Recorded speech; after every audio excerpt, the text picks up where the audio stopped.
ए का मतलब होता है, एन का मतलब भी है एक। अलग अलग नाउन के साथ इनमें देखो अंतर है। पहला अक्षर कॉन्सोनेंट आता, उसके पहले ए लग जाता। पहला अक्षर वॉवेल्स आता, उसके पहले एन लग जाता। आए समझ में? Yes sir.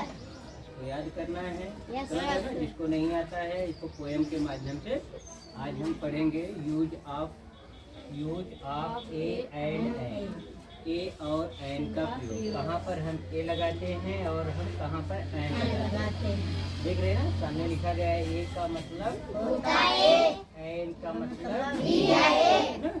ए का मतलब क्या होता है? एन का मतलब देख रहे हैं ना, दोनों का मतलब एक होता है। लेकिन देखो, जिस नाउन का पहला अक्षर कॉन्सोनेंट होता है उसके पहले ए लगाते हैं। जिस नाउन का पहला अक्षर वॉवेल्स होता है उसके पहले एन लग जाता है। आए समझ में? Yes sir. फिर से वंस अगेन, जिस नाउन का पहला अक्षर consonant होता है उसके पहले ए लगाते हैं। जिस नाउन का पहला अक्षर वॉवेल्स होता है उसके पहले एन लगाते हैं। जैसे देखो, मैन में पहला अक्षर यम है, उसके पहले हमने क्या लगाया? यम क्या है? कॉन्सोनेंट। यहाँ देखो, डॉग में डी क्या है? कॉन्सोनेंट। हमने क्या लगाया? ए लगाया। यहाँ देखो, कप में पहला अक्षर सी कॉन्सोनेंट है, हमने ए लगाया।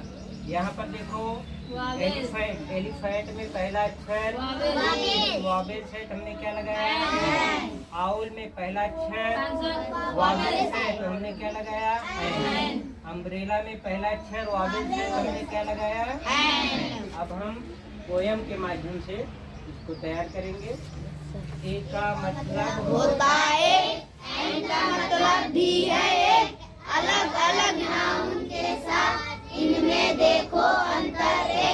पहला अक्षर कॉन्सोनेंट आता, उसके पहले ए लग जाता। पहला अक्षर वॉवेल्स आता, उसके पहले एन लग जाता।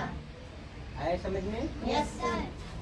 फिर से देखो, ए का मतलब होता है, एन का मतलब भी है एक। अलग अलग नाउन के साथ इनमें देखो अंतर है। पहला अक्षर कॉन्सोनेंट आता, उसके पहले ए लग जाता। पहला अक्षर वॉवेल्स आता, उसके पहले एन लग जाता। आए समझ में? Yes sir. तो याद करना है। Yes, समझ रहे sir. ना? जिसको नहीं आता है इसको पोएम के माध्यम से याद करो। समझ रहे ना? Yes sir.